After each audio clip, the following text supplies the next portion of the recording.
The costumes, the hair. There's only one ABBA. And after decades of going their own way, the Swedish supergroup is back. There are artists who chase the spotlight their entire lives, and then there are those who build the spotlight itself. Quietly, meticulously, from somewhere deep in the shadows. Benny Andersson has always been the latter. For decades, while the world screamed for Agnetha and Frida, while magazines plastered their faces across every cover and television cameras followed their every move, Benny sat behind his piano and did what he had always done. He made the music that made everything else possible.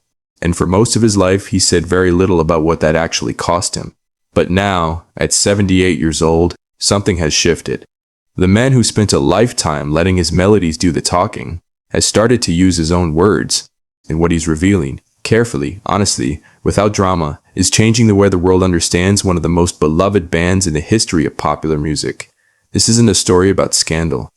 It isn't about pointing fingers or settling old scores. It's something far more interesting than that. It's the truth. To understand what Benny Andersson is finally confirmed, you have to understand where he came from, because his origin tells you everything about the man he became.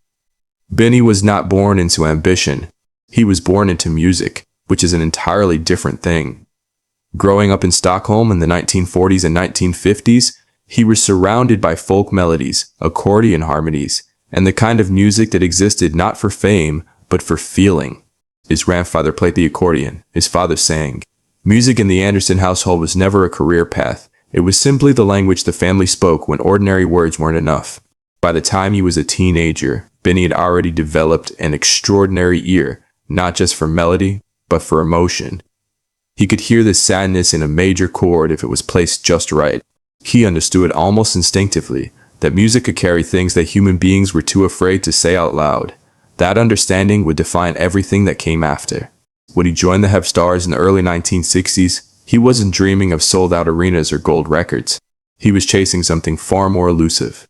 That feeling when a piece of music lands exactly right, when it opens something up inside the listener that they didn't even know was closed. That chase never really stopped. Even at the height of ABBA's global dominance, even when the hits were coming faster than anyone could count, Benny was still after the same thing he'd been after as a boy in Stockholm. Not applause, not fame. The feeling. When ABBA formed in the early 1970s, the world saw four glamorous Swedes conquering the pop universe with infectious hooks and dazzling costumes.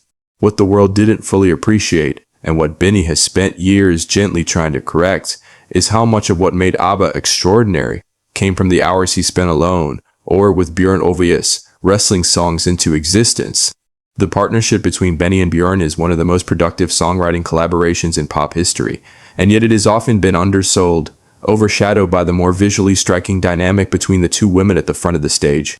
Benny handled the music, the chords, the arrangements, the emotional architecture of every track, while Björn shaped the lyrics and narratives. Together they built songs that appeared simple on the surface but were quietly, ingeniously complex underneath. The chord progressions Benny favored had a particular quality that musicologists have noted for years. They carried a kind of bittersweet tension, a shadow of melancholy that ran beneath even the most upbeat melodies. That wasn't accidental. It was Benny. It was always Benny. He has spoken in recent years about his process in the studio, how he would spend entire days reworking a single transition, not because something was technically wrong, but because it didn't feel honest yet. Honesty was his standard, not technical perfection. He was building emotional architecture, and he refused to lay a brick until it felt true. This is why ABBA songs have such extraordinary staying power. Decades later, The Winner Takes It All still makes people cry in a way they can't quite explain. They think they're crying about the lyrics, about the story of a relationship ending, but they're also crying about the piano. They're crying about what Benny built underneath those words. A musical landscape so carefully calibrated to human heartbreak that it bypasses rational thought entirely. Here is what Benny Andersson has finally confirmed at 78, and what many people who paid close attention always suspected, being the architect of one of the most famous bands in history, while remaining largely invisible within it, was not a comfortable experience. It was a quiet kind of pain that he carried for a very long time. The public face of ABBA was always Agnetha and Frida. This made commercial sense. They were extraordinary performers, visually striking, and their voices were the sound that audiences around the world fell in love with. But it created a strange imbalance. The man responsible for the emotional depth of the music, for the sounds that moved people to tears and kept them dancing for generations, was perpetually in the background. Not because he wanted to be, not because he was without ego or feeling, but because the machinery of fame operates on images, and Benny's contribution lived in a place that cameras couldn't easily reach. He has acknowledged in interviews that there were years when this invisibility stung, not anger toward Agnetha or Frida. He has been consistent and generous about that, but a deep frustration with how the story was being told. Critics call ABBA catchy pop. They discuss the women's fashion choices and personal lives. Meanwhile, the harmonic sophistication that set ABBA apart from every other pop act of their era, the reason their music outlasted countless more critically praised artists, went largely unexamined. Benny knew what he had built. He knew how much of himself he had poured into those recordings. And he watched the world celebrate almost everything about ABBA except the thing he cared about most. ABBA was, famously, built on two romantic partnerships. Björn and Agnetha, Benny and Frida. And when both marriages collapsed, the emotional fallout didn't stay neatly contained in the members' private lives. It leaked into the studio, into the songs, into the very DNA of the music being recorded. This is something Benny has become more candid about in his later years, and it reframes the late ABBA catalog in a striking way. His relationship with Anni-Frid Lyngstad Frida was a genuine and complex love, but it was also a relationship between two people with fundamentally different emotional languages. Frida was expressive and open, a woman who had survived genuine hardship in her early life and who met her feelings head on. Benny processed everything internally through music. He was, by his own admission, more emotionally available at a piano than in a conversation. He could write about heartbreak with devastating precision, but sitting across from someone and talking about it was another matter entirely. What this means, he has come to understand, is that some of ABBA's most powerful songs were not expressions of emotion so much as substitutes for it.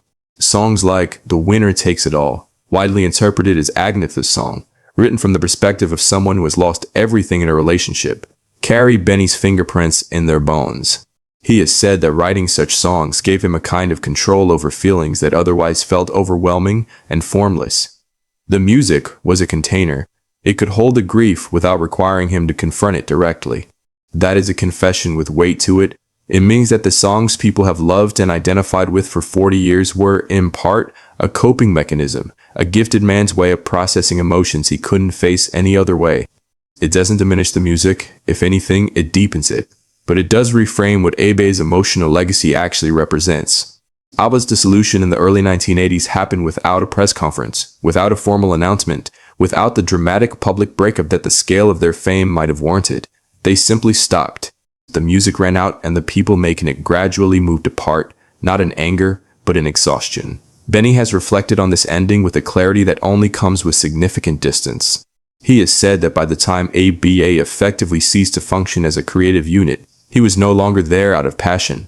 He stayed out of duty, a sense of obligation to the band, to the people around them, to the enormous machine that ABBA had become. The creative fire that had driven those extraordinary early years had dimmed.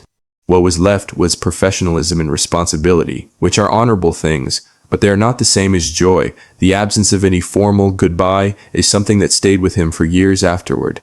Four people who had spent the most creatively intense years of their lives together, who had made music that would be played at weddings and funerals and moments of private grief for decades to come, simply went their separate ways without ever really sitting down and acknowledging what they had been to each other. Benny has admitted that it took him a long time, longer than he expected, to understand how much that unfinished ending had affected him. What Benny did in the years following ABBA's quiet conclusion is telling. He didn't pursue a solo pop career. He didn't try to recapture the formula or trade on the nostalgia. He moved into theater, into orchestral composition, into creative spaces where the work could exist on its own terms, without the weight of personality and image that had always surrounded ABBA. His musical chess, co-written with Björn and lyricist Tim Rice, was a serious, ambitious piece of work, emotionally rich, harmonically sophisticated, completely unlike anything the pop world expected from him.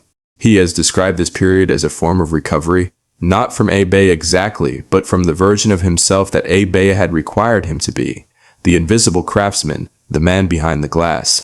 In theater, in orchestral work, in the quieter spaces of his later career, Benny found something he had always been looking for without quite knowing it: the freedom to make music that was entirely his own, without negotiation, without compromise, without the need to fit inside someone else's commercial framework. He also, in this period, began to confront emotions he had spent years encoding into music rather than living through directly.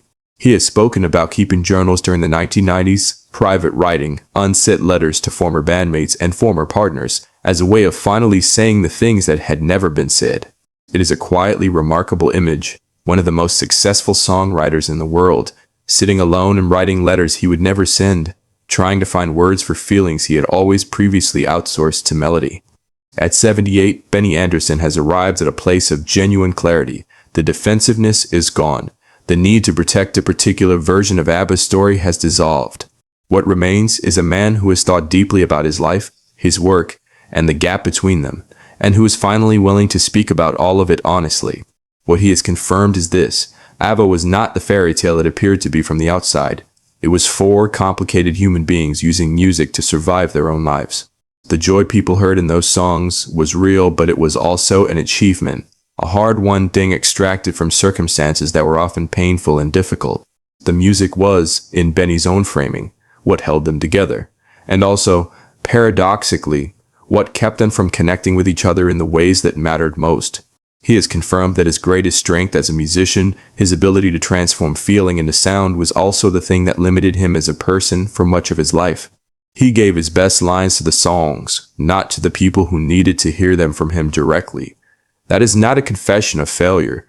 It is an act of honest self-examination, and it takes considerable courage to offer it. What Benny Andersson has done in speaking openly about his experience is given the world a more honest version of something it already loved. ABBA's music doesn't need protection or mythology. It has survived 40 years not because people believe